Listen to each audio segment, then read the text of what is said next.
3,000 years ago, an extraordinary people rose from humble beginnings to force their will on the world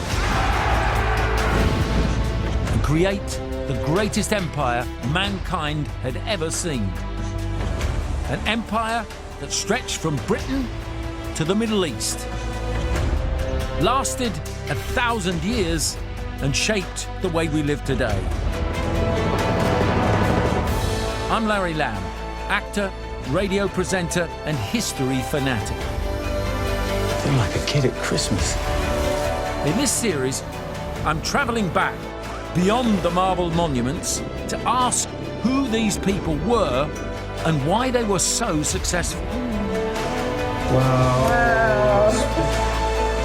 From the empire's earliest ruins to her first conquests in Africa, from kingdom to republic, from Romulus and Remus to Julius Caesar, I want to uncover the extraordinary story of how Rome became the world's first superpower.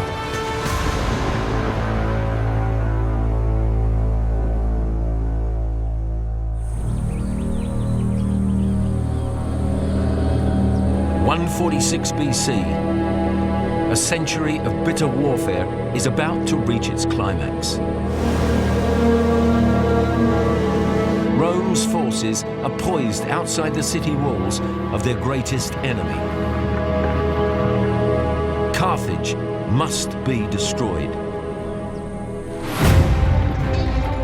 For 6 days, the Romans mercilessly annihilated everything and everyone in their path. They left the city and the Carthaginian civilization utterly devastated.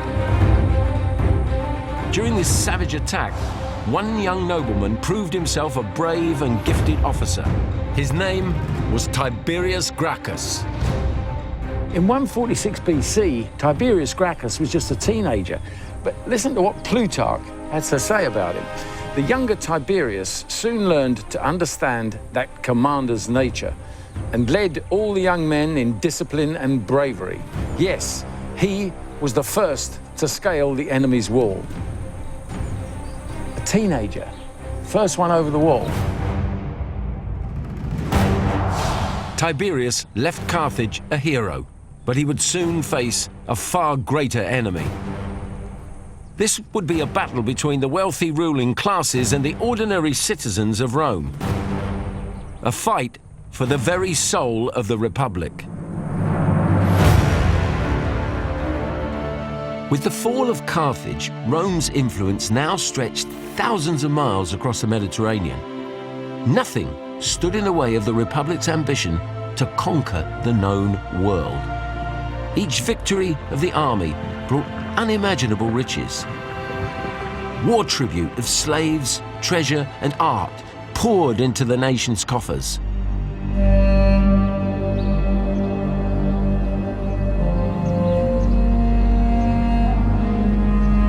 But this immense fortune was enjoyed by a privileged few. The ruling classes were becoming addicted to the trappings of their own success, an addiction that was eating away at the very character of the Republic itself. The Romans liked to think their success was due to their humble origins as peasant farmers. It was all about honest, hard work and discipline, no fancy stuff. But now, with all this extra disposable wealth sloshing around, I wonder how true that was. I mean, they say money is the root of all evil. And some of these guys were making fortunes. Dazzled by their own prosperity, the Roman elite began to lose sight of the traditional values of their ancestors. With the front line now thousands of miles away, they cared less and less about the common people who fought their wars and more about feathering their own nests. I've come to Baia, in the Bay of Naples, to see for myself the level of opulence enjoyed by the privileged upper classes. Today, it's a busy seaside resort, popular with tourists and locals from all walks of life. In Tiberius Gracchus's time, this was the playground of the super rich. the Las Vegas of the ancient world.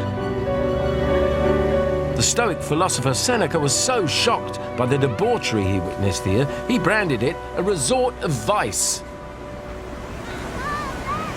In fact, he left after a day in total disgust, moaning about drunks on the beach, rowdy parties on boats, people singing and dancing along the quayside, to say nothing of all the other goings-on.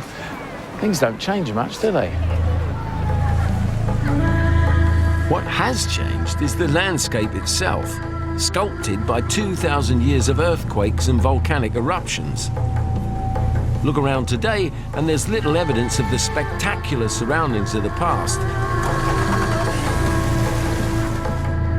But incredibly, this ancient wonder is still here, now submerged beneath these waves.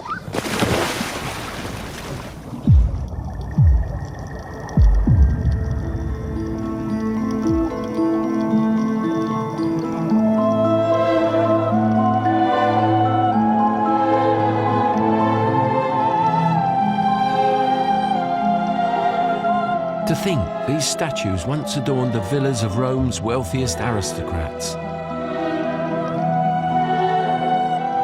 including the mighty Julius Caesar.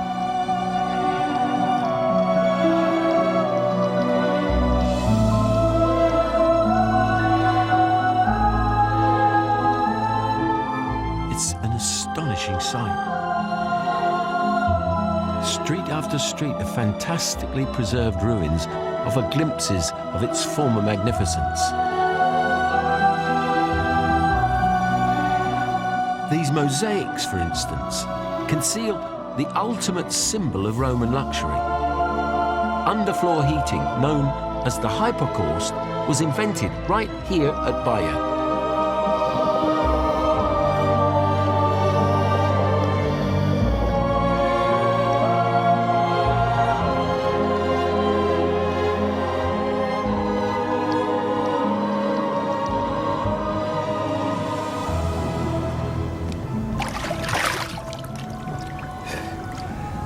And the man who developed this wonderful invention made an absolute fortune, but not from underfloor heating, but from another luxury item: oysters.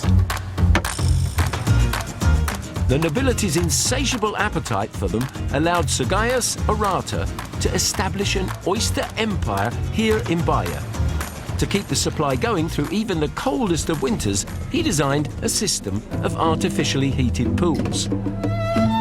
This oyster warming technology led directly to the underfloor heating that came to symbolize the pinnacle of Roman affluence.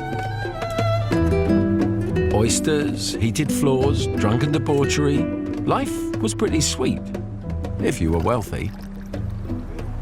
But as the young Tiberius Gracchus was about to see for himself, not everyone shared in such decadence and luxury.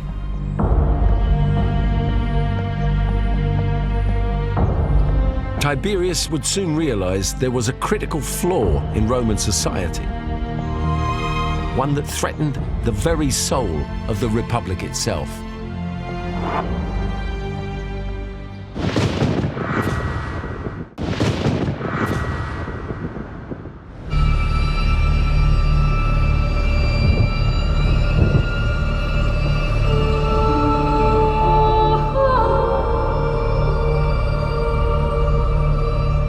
The story of the young nobleman called Tiberius Gracchus begins at the very highest level of Roman society.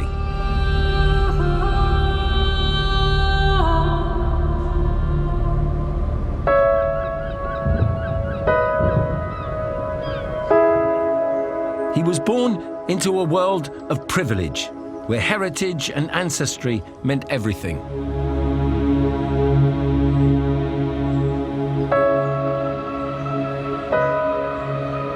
This mausoleum was designed specifically to broadcast the prominent status of those laid to rest here, whose families were amongst the most powerful in the Republic. So for 350 years, this whole complex of tombs was the final resting place for generations of the Scipio family. The man who wiped Carthage off the face of the earth was buried here.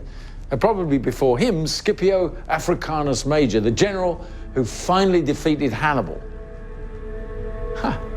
Imagine. Since Rome's earliest beginnings, rich patrician families like the Scipios had dominated the Senate, holding all the political aces. Tiberius's connection to this ancient line of patricians and all the power and privilege that went with it was maternal. His mother was Cornelia Africana, the daughter of Hannibal's conqueror. His paternal family line was no less illustrious. Here too, Tiberius was at the very apex of Roman nobility. Both his father and grandfather had served as consul, the highest political office in Rome. But they were self-made men of plebeian stock who'd earned wealth and status through their own actions. Even so, the Gracchi remained strictly plebeian at heart. Plutarch has this to say about Tiberius's father. Although he had been censor at Rome, twice consul, and had celebrated 2 triumphs, he derived his more illustrious dignity from his virtue. So obviously his father stood for the traditional values of the Republic: honor, bravery, hard work, the very principles that had made Rome great. So it's clear to me that growing up, Tiberius would have been influenced by his father's sense of fair play. When Tiberius was still only a boy, his father died. But the influence the father had on the boy reached out from beyond the grave. This was achieved partly through a bizarre practice reserved solely for the aristocracy. To find out what it was and how it would have affected the path that the young Tiberius took, I'm paying a visit to this ceramics workshop. I'm volunteering myself as a human guinea pig. My face is my fortune, be careful. Following the same methods used in ancient Rome, art historian Laurie Ann Touchette is going to create a funeral mask, a copy of my face, in wax. We're going to use Vaseline, although we've also brought some olive oil, which is probably what they used in ancient Rome. It will protect your face and also your eyelashes, your eyebrows. Yeah, don't pull them out. Oh dear, oh dear. Now that seems to be pretty good. Just keep your eyes closed. The first stage is to build up layers of plaster and gauze to create a mold, a negative from which the mask will be made.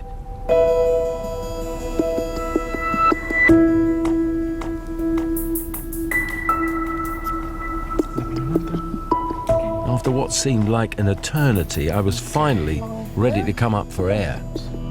Okay. Wow. Wow. Spectacular. And you probably can step down directly. The next stage involves building up layers of melted beeswax to create the mask. Thankfully, this left me free to find out more about how they were used. These masks were a tremendously important part of the theatrical spectacle aspect of funerals, because if you were an important man during your lifetime, you would have your portrait cast in this manner. On your death, you would have an actor who played you, who actually had learned you during your lifetime. That actor would be joined with other actors or younger members of the family who would be impersonating the ancestors. But the influence that these masks exerted stretched well beyond the funeral ceremony. After their funeral, those wax portraits would go in the family home, almost certainly in the atrium, and there they would become a sort of reference point for the people living in the home, for people who would come to visit.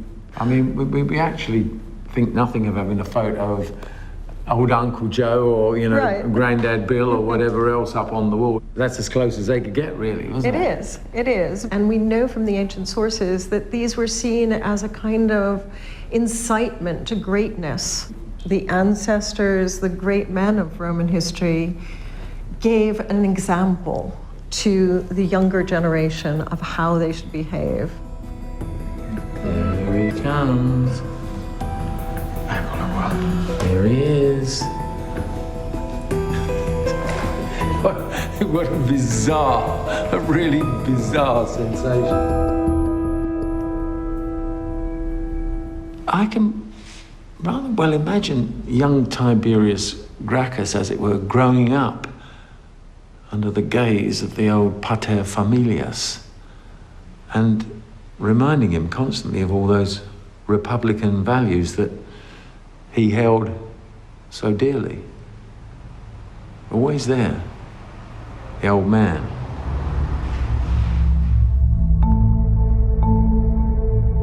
In 137 BC, 9 years after proving himself at Carthage, Tiberius served as a diplomat in the fight against Numantia, one of the last cities in Spain still holding out against the Republic.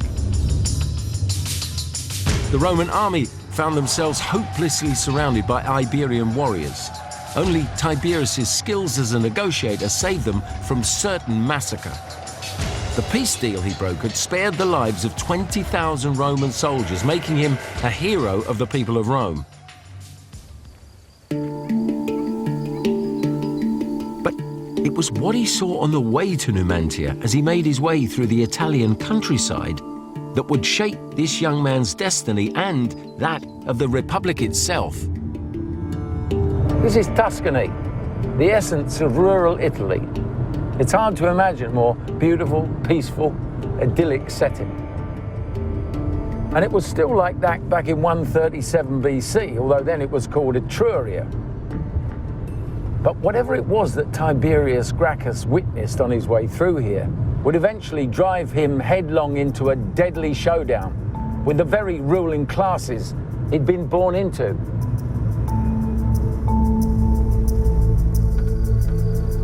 So what exactly was it that had such a profound effect on him? To find out, I need to try and retrace his steps. Along his route, Tiberius would have encountered hundreds of villas like this one at Seta Finestra, built in the 1st century BC. Most of the present-day structure dates from the 1500s when the Spanish were here. But in Tiberius's time, villas like this were the property of wealthy Roman landowners. They were the centerpieces of huge industrialized farms producing wine on a massive scale, which in ancient Rome could mean only one thing. Plutarch wrote, as Tiberius was passing through Tuscany, he observed the dearth of inhabitants in the country, and that those who tilled its soil or tended its flocks there were imported barbarian slaves. Of course, slaves, Spartacus and all that. I mean, I suppose like everybody else, my image of slaves and slavery does come from the films and television, but obviously slavery was a massively important part of Roman society. Can you say how important slaves were effectively in the whole running of the Roman system at that time? I think they were very important in Italy, not in the whole of the empire, but definitely in Italy. They're providing 9/10 of your agricultural labor. They are providing all of the domestic labor. And they're doing a lot of the administration as well. So, I mean, this, I suppose, a kind of thing that we get from films or whatever, of slaves being chained, manacles, literally, you know, chained to the wall every night. Would this have been quite the case, or? I don't think so. We don't find many manacles in Italy. And it's going to be hard to prune your vines if you're manacled. Yeah. I think the problem is that there's nowhere to escape to.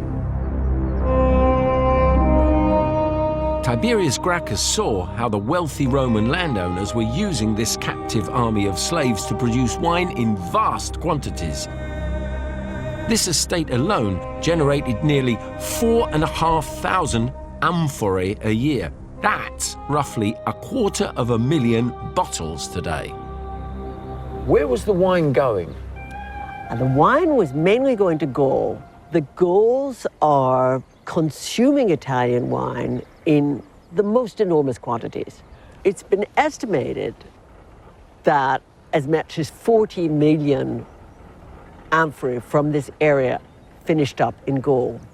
Amphorae are exchanged in Gaul, 1 amphora for 1 slave. So those 40 million amphorae came back in the form of millions of slaves. Millions of slaves. Yeah. And of course, those slaves could then be put to work, producing even more wine. This self-generating success allowed the owners to multiply their wealth almost exponentially. I mean, these people are enormously rich. I think that's the moral of this story.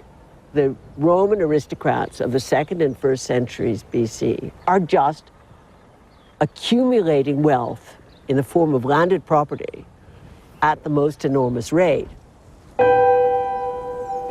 For the already wealthy nobility, these massive slave-based enterprises were a license to print money. But it wasn't this embarrassment of riches that troubled Tiberius. Nor was it the suffering of millions of slaves. It was something else entirely.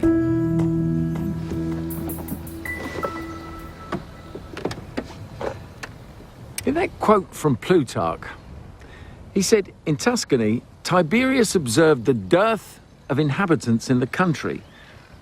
So what had become of them, these ordinary citizen farmers?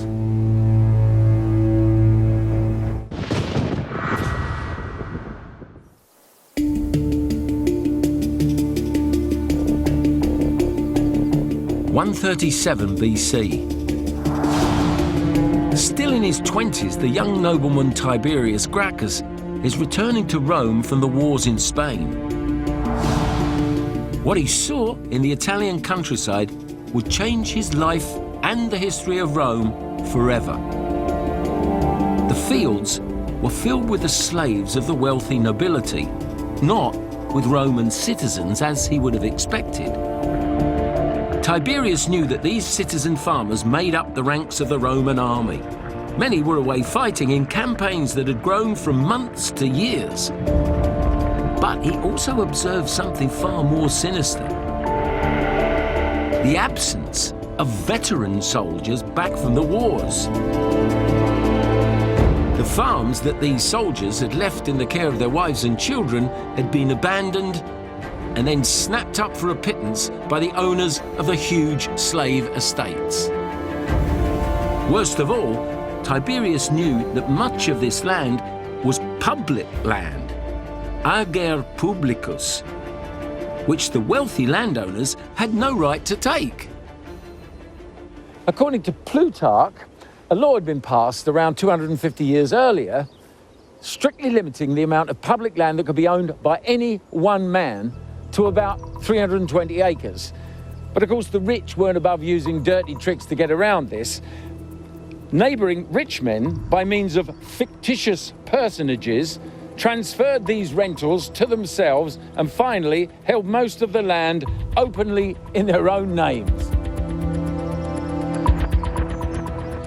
Basically, these wealthy landowners were stealing from the very people who had fought and died to keep Rome on top. And I mean, they were stealing it.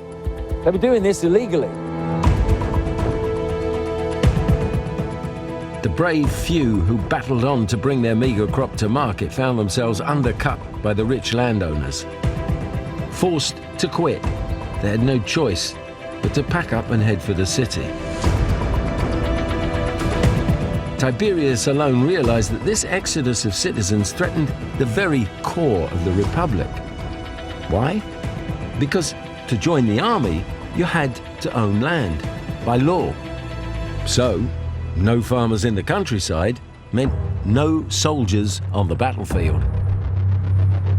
What Tiberius saw on his return to Rome would trigger a desperate desire to fix the social imbalance that was tearing at the heart of the Republic.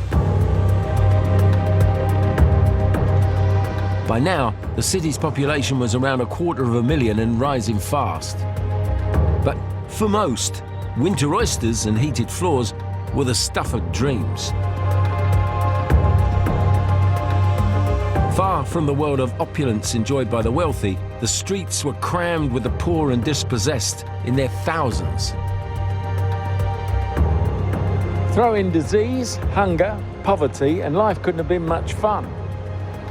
And remember, these were citizens of Rome, many of whom had fought for the glory of the Republic. And this was their reward. The more fortunate ones did manage to find work and a place to stay. But just how fortunate were they? As I'm about to see for myself, the only living spaces available were a far cry from the marble villas of the rich. This brick building is the only surviving example of its kind left in Rome. It's called an insula, a multi-story apartment block, typical of Roman housing in the late Republic. How many people would have lived in a building like this? We can imagine a sort of couple of hundred potentially. Really? So it depends how many people you think can fit in a space. Across the road, would there been another one and another one? Would this have been an area of these tenement blocks, as it were? There would be lots of tenement blocks down here because we're in the valley, whereas up on the hills you'd have the aristocratic palaces. Because this area floods, so we have all the diseases which you might associate with big cities which are growing. You have TB, you have malaria. There must have been some sort of basic toilet facilities, water. Would they have had a kitchen? Was there a chimney? How did cooking work? There's no real sanitation type stuff, right? Because there's a story of a chamber pot flying off one of these apartment blocks and hitting somebody on the head. But it is evidence that when you needed to go to the toilet, you had to then go and empty it down in the street. So if you want water, you have to go down, get it in the street. And if you want to cook, you cook on braziers. So the place would have been full of smoke a lot of the time then? Yeah. Right.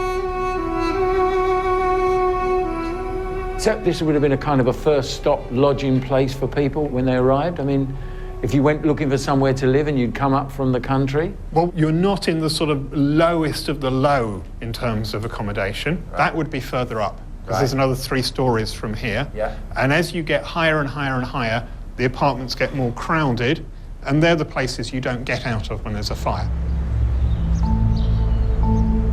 The higher up you lived in one of these insulae, the lower your social status. The upper levels have gone now, but even 1 floor up gives an idea of this upside-down social structure. You've just come in through the corridor into one of the smaller apartments. This would be it for a family. It's a tough existence because I think you have to think about everybody working. And child labour is a factor of Roman life. Really? So the children could be working as well as the father figure which you're setting yourself up to be. So this was a very, very basic life for ordinary people. No frippery, no element of sophistication. It was survival, right? Yeah.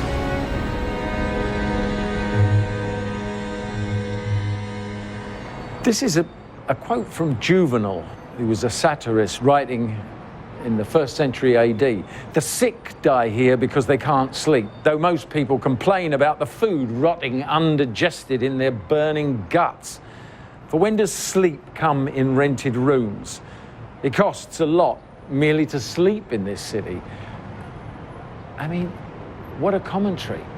You've come from the country trying to make a new life, displaced, lost your land, you've got your family here, there's not enough work, not enough money, the place is full of malaria, probably running alive with rats and other nasty things, and here you are, you're stuck in it.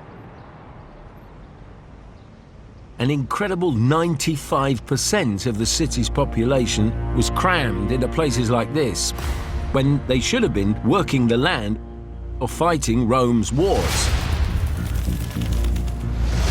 Tiberius Gracchus began to hatch a plan. If he could reinstate the ancient law restricting ownership of land, it would keep the massive slave enterprises in check and free up smaller plots for homeless citizens. His goal was nothing less than to save the Republic from itself. But the bit that I really want to understand is the way that he went about it. Instead of using all the advantages of his privileged birth, he took a stand against the all-powerful Senate. Animosity between Tiberius and the Senate had begun with the peace deal he brokered in Numantia. This saved 20,000 soldiers' lives and made Tiberius a hero in the eyes of many. But the Senate saw things differently. They ruled that his action had made Rome look weak, and they failed to honor the agreement. With his political reputation blackened and his family name shamed, Tiberius made a radical decision. He would not seek the Senate's approval to get his land reforms passed. He would find another way. So why didn't Tiberius Gracchus do things in the normal way and just submit his proposals to the Senate? He's very angry. He's very angry that he's been turned over by the Senate. He's very angry that they appear to have taken away his position, his face. The second reason is he's going to do something which takes away land from senators, possibly, and certainly friends of senators. So he thinks he's going to meet opposition. How radical were his proposals in terms of ownership of land? Actually, the original proposal isn't terribly radical. It's framed as a return to a previous law, which is already, by that point in time, a couple of hundred years old. He offers compensation. It's quite gentle as a piece of legislation. So he's not starting in a particular radical place. But with bad blood between Tiberius and the senators already, he knew they'd never comply. Instead, he deployed a cunning strategy. He would harness the power of the people. His plebeian ancestry allowed him to stand as tribune, a position created in the early Republic to protect the interests of the common citizen. His reputation as a people's hero meant that in 133 BC, he was easily voted into office. Tiberius knew that tribunes possessed a powerful but seldom used political tool. They could have legislation passed without the consent of the Senate, if it was approved by the assembly of the people. Understandably, many were afraid to go against the all-powerful Senate. Tiberius would have to win their support. All he had to do was to convince enough of the ordinary people that the reforms would be good for them, which wasn't going to be very hard for him because he was already an accomplished public speaker. So he's going to give this big speech. Would he have been very, very particular about where he was going to give this speech? Absolutely, yeah. I mean, location, location, location. Today, if you're speaking in Parliament or you're speaking in Congress, you're limited to those major structures when you're addressing the body of your constituents or the body of your peers. But for the ancient Romans, the big guys could call where they're going to assemble. And that means they could be in front of this particular temple or this statue and will give added weight and meaning to what they're trying to say. Everything in a Roman oratory is very nuanced and it's very deliberate. Addressing the People's Assembly right here at the Forum, Tiberius gambled everything on the speech he was about to give.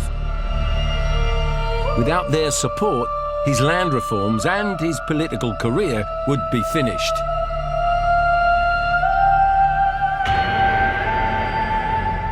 The wild beasts who roam over Italy have, every one of them, a cave or lair to lurk in. But the men who fight and die for Italy enjoy the common air and light indeed, but nothing else.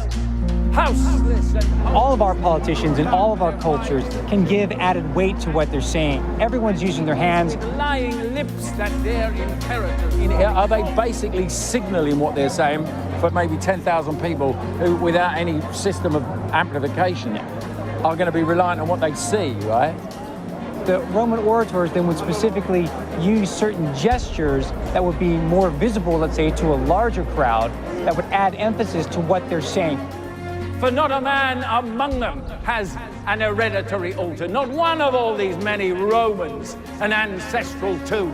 Basically, I think what they're doing is what we're doing today. But Tiberius Gracchus was one of the great orators of the Republic. So he would have used his body as much as he used his voice and his words. Wealth and luxury, and though they are styled masters of the world, they have not a single clod of earth that is their own. The power of Tiberius's words won over the People's Assembly, and his land reform was passed into law. But it was a victory that came at a terrible price.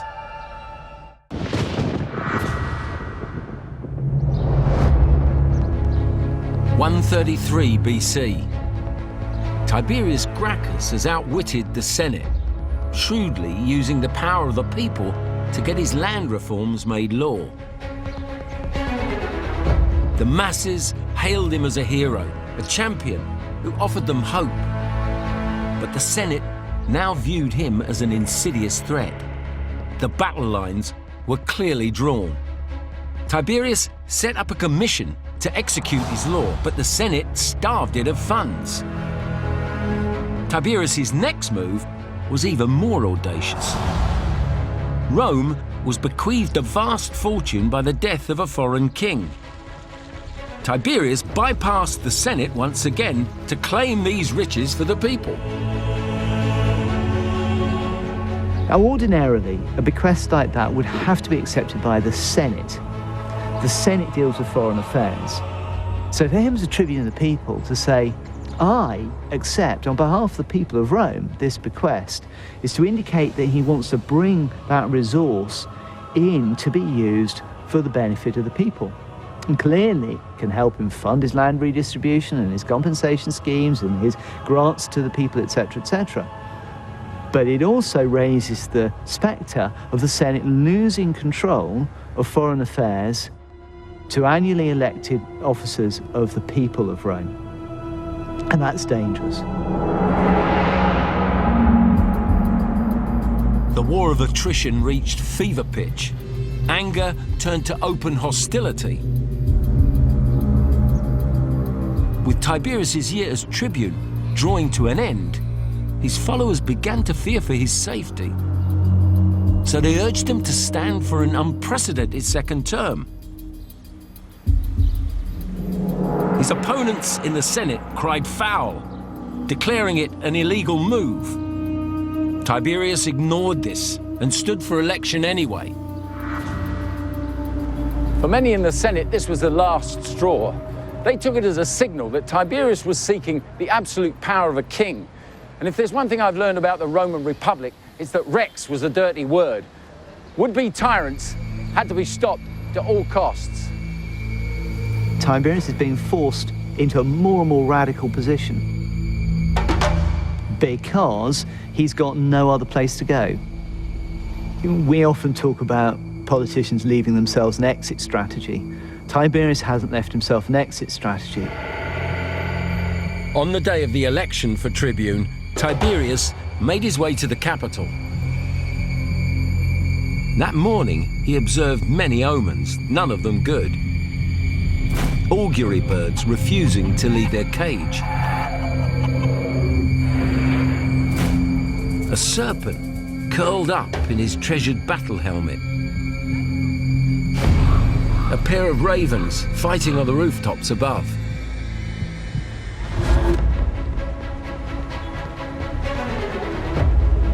Arriving at the capital, Tiberius was greeted with cheers and applause by his followers.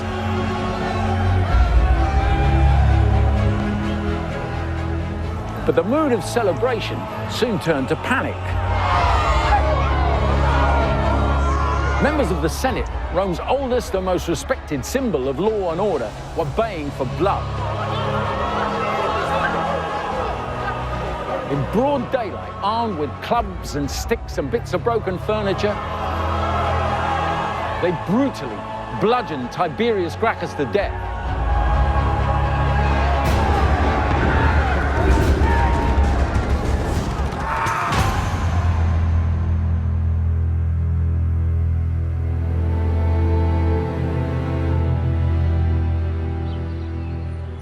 So Tiberius Gracchus is basically bumped off. Yeah, it was more dramatically and more violently than that. He's actually beaten to death with planks with 300 of his supporters. So a very grisly and dramatic end. And then his body is just chucked in the Tiber, like you do with a common criminal. You know, this is a man who had everything going for him, and he ends up being treated like that. And so was there an immediate reaction amongst the people? Because they must have been aware of the fact he was trying to do something for them, and then all of a sudden, their hero, as it were, is done away with. Was there any sort of response? I think that, yes, there was a response, but at the same time, not everybody is behind him. Right. Rome is a very patriarchal place. It's somewhere where patronage is very important. So all of these nobles had lots and lots of people lower down the social pecking order who owed their living and who they were to these great lords. Yeah. So things don't happen that quickly, but what you're going to find is over the next 20 or 30 years, the Senate's going to have to change the way it sees things. It's going to be forced into a situation where actually popular legislation is going to come in and some land is going to get released to the masses. So what would you say overall is the result of his death? I think the death of Tiberius Gracchus was a real watershed moment, because it showed individuals that they could go against the powerful status quo. They could go against the interests of this powerful clique by using the people in the popular assembly. And at the same time, it set a very dangerous precedent because the Senate deal with it by brute force, by violence. And what we're going to find in the next few decades, all the way until the end of the Roman Republic, is that the place becomes more and more violent. It's a really, really important moment. From then on, things are never going to be the same.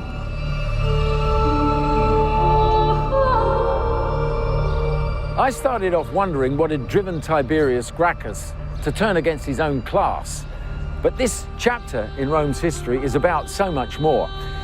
It's really about the deep fractures that started to form in Roman society as a result of their own runaway success.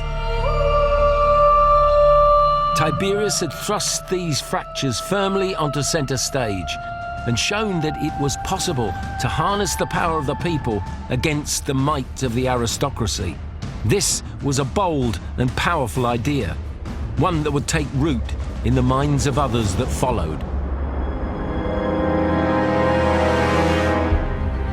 Next time, crisis in the Republic.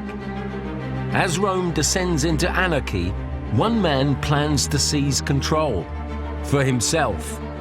His name is Julius Caesar.